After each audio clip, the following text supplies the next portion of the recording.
From the North Devon coast to the Atlantic shores, from the tropical rainforests to the sunny Azores, from Icelandic wastelands to Australian deserts. This is Cauldron FM, where the magic really happens. Enter Merlin, but beware, do not interrupt his magic.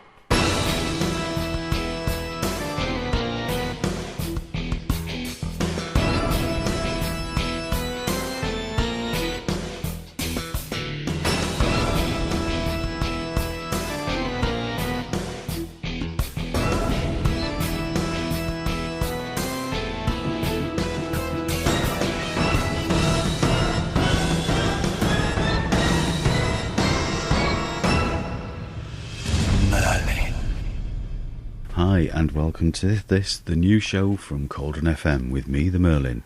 And this is a show taken from a writing by Christina Orbin, Lunasa, which was first posted on the August the 1st, 2001. At Lunasa, the wheel of the year begins to shift from growing time to harvest time. The subtle changes of the waning sun that occurred at summer solstice become more evident as the balance of day and night seem to shift more dramatically. The slight seasonal changes in weather and the declining arc of the sun, the southern movement of it, rising and setting, are other indicators of this shift. After Lammas, corn ripens as much by night as by day. Although temperatures can still be high, the mood and sensation of the year most decidedly changes. We enter the harvest time.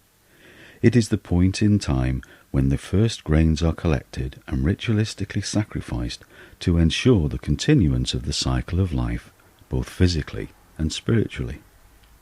In times past, fertility magic at Lunasa guaranteed the continued ripening of crops and bountiful harvest seasons. Festivities typically centred on the assurance of a plentiful harvest season and the celebration of the beginning of the harvest cycle. A bountiful harvest ensured the safe passage of the tribe through the upcoming winter months. The gathering of bilberries is an ancient ritual symbolising the success of the Lunasa rituals. If the bilberries were bountiful, the crops would be also. Lunasa celebrations is associated with John Barleycorn, an anthropomorphized... what? Sorry about that. An anthropomorphized image of the barley grain that goes into making malt beverages that heeds us to the larger life mysteries that play out each year on the stage of the agricultural cycle from which we spin our wheel of the year. Although the life mysteries are deep and contemplative, John Barleycorn also reminds us that levity, joy and festivity are as much a part of the wheel and our lives as death and rebirth. It is what makes life worth living and allows us to touch the joy that is creation. Lunasa is a time of personal reflection and harvest, of our actions and deeds, events and experiences, our gains and losses. A time when we begin the reflection of that which is our life. A period for personal fertility magic to ensure the bountiful harvest of life's gifts and experiences. That which we have reaped through trial and tribulation, enjoyment, joy, love and loss. As my elder once said to me, we cannot know what we have not experienced. Such is the truth of life. We become not by chance but by experience. Each experience opens a window into ourselves, into who we were, who we are, and whom we are choosing to become. The festival of Lunasa is named in honour of Lugh, by his Irish name.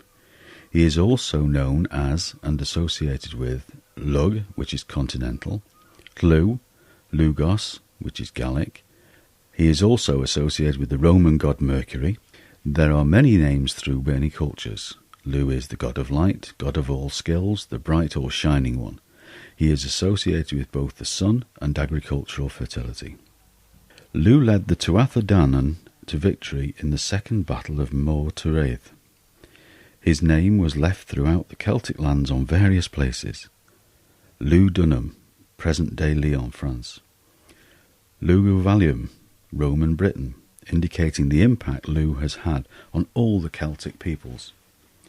Stories of his conception, birth, naming, exploits, victories and descendants fill pages of Celtic myth. Lugh is indeed a tremendous personality with considerable influence in Celtic lore. Through lore and myth we can journey aside Lugh, delving deeper to his life and journeys and our own.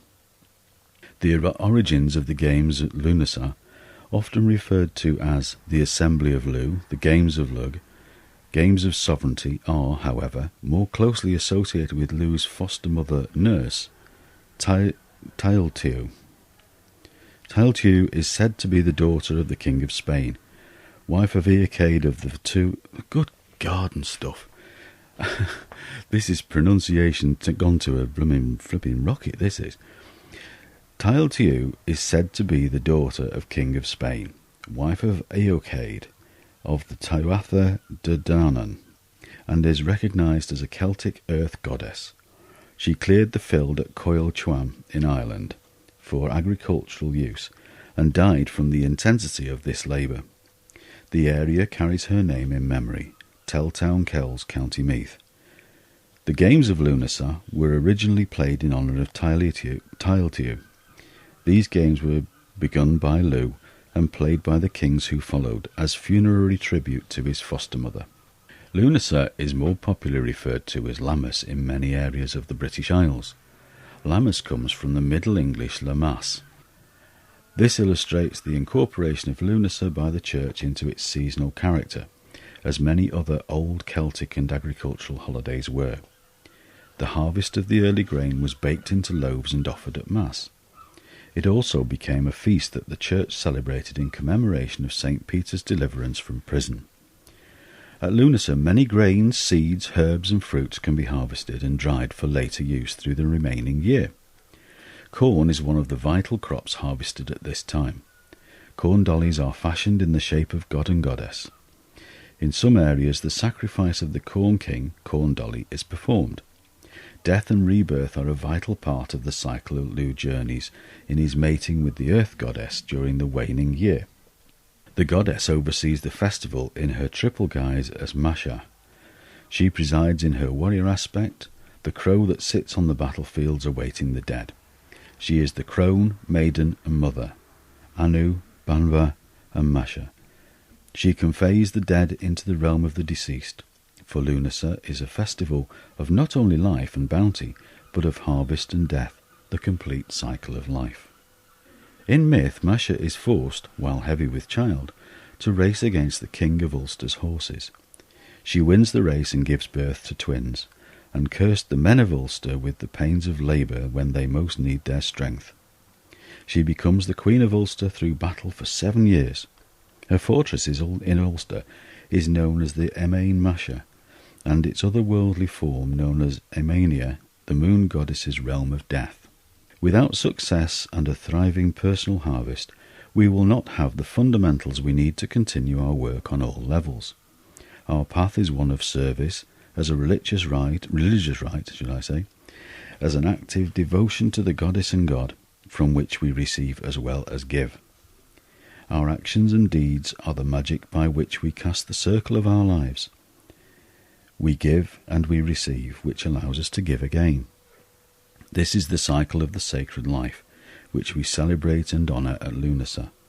We dance and contemplate, reap and distribute, rejoice and reflect upon this, the first harvest in the wheel of the year. We, as members of the universe and children of the Mother, trust in sharing in the benevolence of her love, for ours is the Mother, who nurtures and loves her children, sharing her bounty and joy. Prosperity is not amassing and hoarding a great profusion of assets. Prosperity is having more than what is essential, and never having less than we need. We, through the celebration of the wheel, understand the abundance and magnanimity of the universe, and celebrate, recognise and honour this. Blessed Lunasa. Cauldron FM, the sound of magic.